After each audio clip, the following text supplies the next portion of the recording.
my first year. What are those things that you really want to change walking in the door? Halloween parade. Yeah, exactly. Don't touch the Halloween parade. That's dead on. And the key is to find out what those sacred cows are. What are the things in district that you don't want to have any change, any access to? Now, important though, that doesn't mean that you can't ever change them. That means coming into a district, you don't want to change it right away. For example, if a district, like some districts have really aggressive tracking. If you're not a big fan of tracking, so you track, say, students at 3 levels starting in grades 6, 7, 8, and if you're not a fan of that philosophically, my recommendation is don't make that change that first year. Let the program exist, and then get your committees together, talk about it, and maybe work towards a detracking solution. But don't do that the first day in. I would also recommend that you, with sacred cows, also applies to some personnel. We always hear stories about districts that have, especially with coaches, you see that a lot. You have coaches that are very, they have a very, very, very high level of perception in the community, whereas their practice might be a bit different. Walking in and moving that coach as a first-name superintendent might not be the best idea. That's where you tend to get people at board meetings. Now, another thing I did was, I made it a point to communicate broadly. I made certain that my communication was not solely inside the school. And I also think too is that when you first meet the community, that while you might have an official meet and greet, that's really only when they learn your name. They learn really nothing else about you. And over the course of the next 12 months, you continue to introduce yourself to the community. So if I was a new person in the district, and I did this last year, I made it a point to regularly reach out to the community, the school community and the general community, via newsletters, email updates, website updates. Continue to press across to them what you do, why you do it, and how effective you are.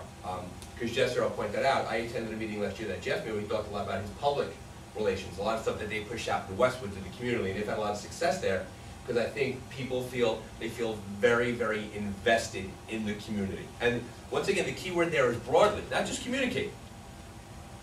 Keyword, I should say broad communication. But communicate broadly. You have a big push out there for that.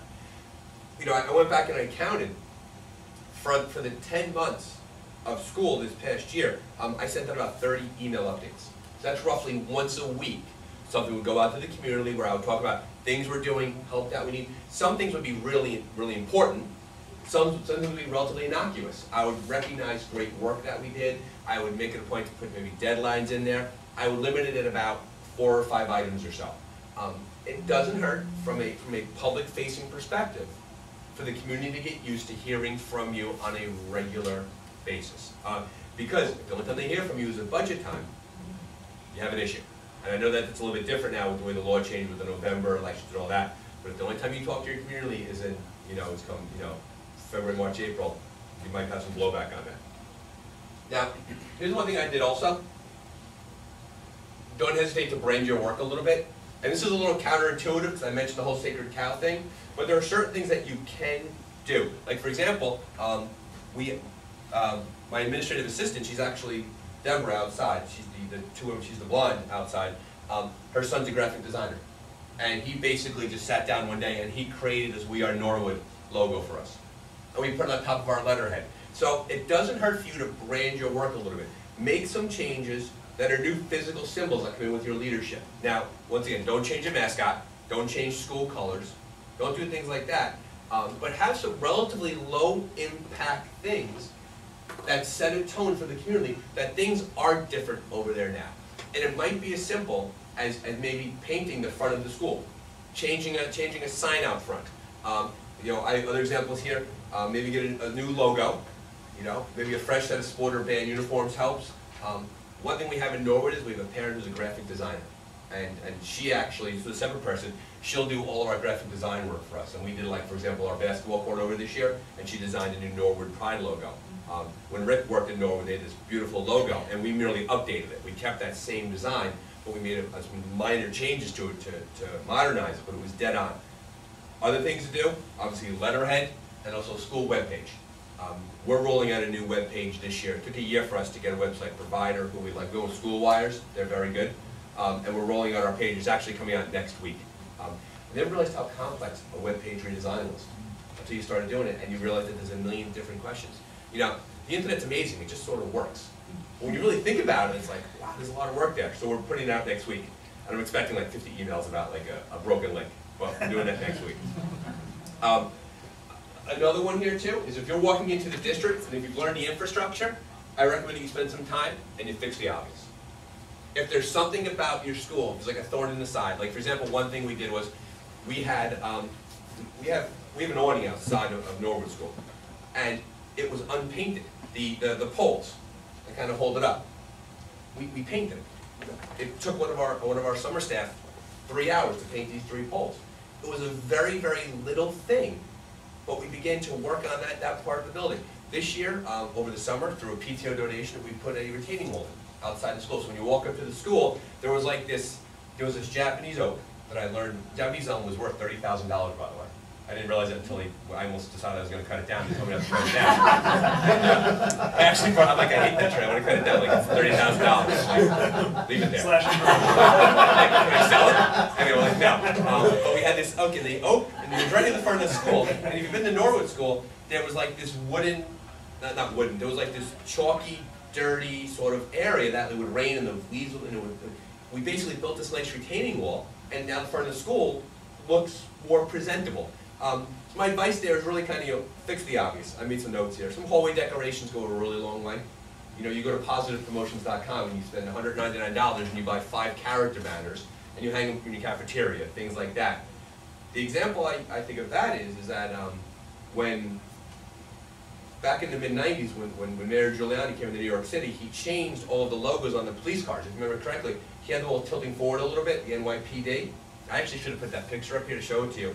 And that little change sent the signal that it was forward motion, that we were moving forward.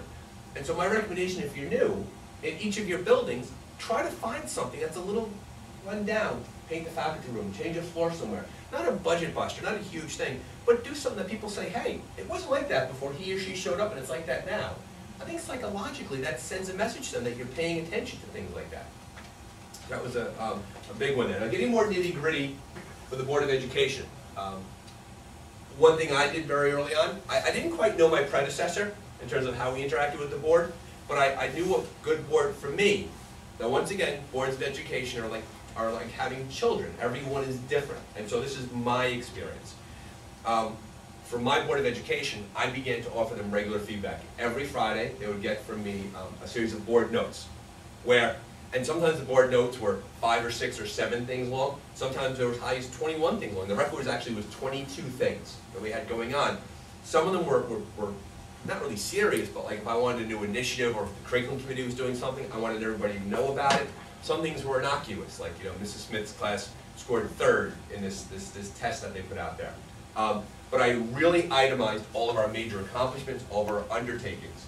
I also used the board notes as an opportunity to solicit feedback. We're thinking about doing this. Now, because I have parents in the community on the board, and I would say in my board notes, we're considering running a 7th grade trip to Boston. If anybody knows the institutional history, feel free to fill me in on it. And then they could reach back out to me, and I was soliciting the board for what they wanted to give to me. And it was a really good thing because it set the tone with the board that I was accepting of their feedback and of their thoughts.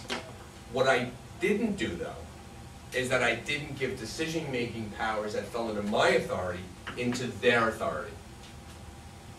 There are boards of education do 2 things. They set policy and they hire me. That's what I was always